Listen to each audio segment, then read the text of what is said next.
മയക്കുമരുന്ന് മുക്ത ഭാരതമാണ് കേന്ദ്ര സർക്കാരിന്റെ ലക്ഷ്യമെന്ന് കേന്ദ്ര ആഭ്യന്തരമന്ത്രി അമിത് ഷാ. മയക്കുമരുന്ന് മാഫിയക്കെതിരെ കടുത്ത നടപടിയെടുക്കും. ഇതിനകം 29 മയക്കുമരുന്ന് മാഫിയ തലവന്മാരെ ശിക്ഷിച്ചതായും അദ്ദേഹം എക്സിൽ കുറിച്ചു. ഡൽഹിയിൽ നിന്ന് ഗൗതം അനന്തനാരായണൻ ചേരുന്നുണ്ട്. ഗൗതം, ഏറ്റവും എനിക്ക് തോന്നുന്നു കേരളത്തെ സംബന്ധിച്ചിടത്തോളം മയക്കുമരുന്നും ലഹരി പാർട്ടിയും ലഹരി ഉപയോഗവും ഇവിടുത്തെ കൊച്ചുകുട്ടികളെപ്പോലും വിദ്യാർത്ഥികളെപ്പോലും അക്രമ സ്വഭാവത്തിലേക്ക് തള്ളിവിടുന്ന ഒരു കാലഘട്ടമാണ് ഇത്.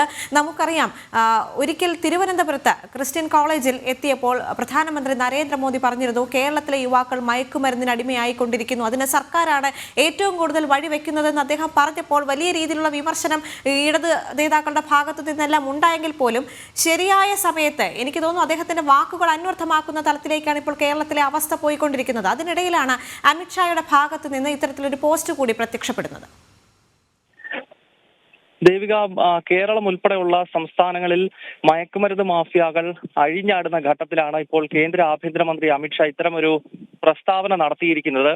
നമുക്കറിയാം, പല സംസ്ഥാന സർക്കാരുകളെ കൊണ്ടും ഈ മയക്കുമരുന്ന് കഞ്ചാവ് മാഫിയകളെ നിയന്ത്രിക്കാൻ കഴിയുന്നില്ല. പ്രത്യേകിച്ച് പഞ്ചാബ്, അതുപോലെ തന്നെ കേരളം തുടങ്ങിയ സംസ്ഥാനങ്ങൾ ഇപ്പോൾ രാജ്യത്ത് തന്നെ ഏറ്റവും അധികം ഈ ഡ്രഗ് ഉപയോഗിക്കുന്ന യുവാക്കളുടെ എണ്ണം നിറഞ്ഞ സംസ്ഥാനങ്ങളായി മാറുകയാണ്.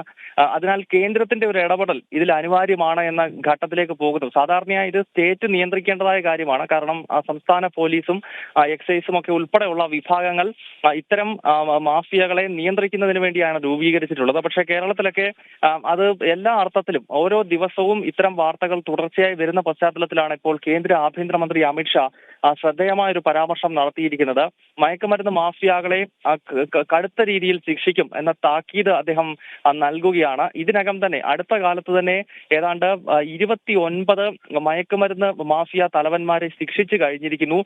രാജ്യത്തിന്റെ 12 സ്ഥലങ്ങളിലായിട്ടാണ് ഇവരെ പിടികൂടിയിരിക്കുന്നത്. അതിനാൽ ഇത്തരം മാഫിയകൾക്ക് ഇനിയും അധികം കാലം മുന്നോട്ട് പോകാൻ കഴിയില്ല എന്ന സന്ദേശമാണ് കേന്ദ്ര ആഭ്യന്തരമന്ത്രി അമിത്ഷാ നൽകുന്നത്. ഇതിൽ ദേവിക സൂചിപ്പിച്ചതുപോലെ കേരളം പോലുള്ള സംസ്ഥാനങ്ങളിൽ മയക്കുമരുന്നുമായി ബന്ധപ്പെട്ടുള്ള വാർത്തകൾ പ്രതിദിനം ഉയർന്നു വരുന്ന സാഹചര്യത്തിലാണ് ഇപ്പോൾ അദ്ദേഹം എക്സിൽ ഇങ്ങനൊരു പോസ്റ്റ് ഇട്ടിരിക്കുന്നത്. ദേവിക, ശരി. ഡൽഹിയിൽ നിന്ന് ചേർത്തത് ഗൗതം അനന്തനാരായണൻ.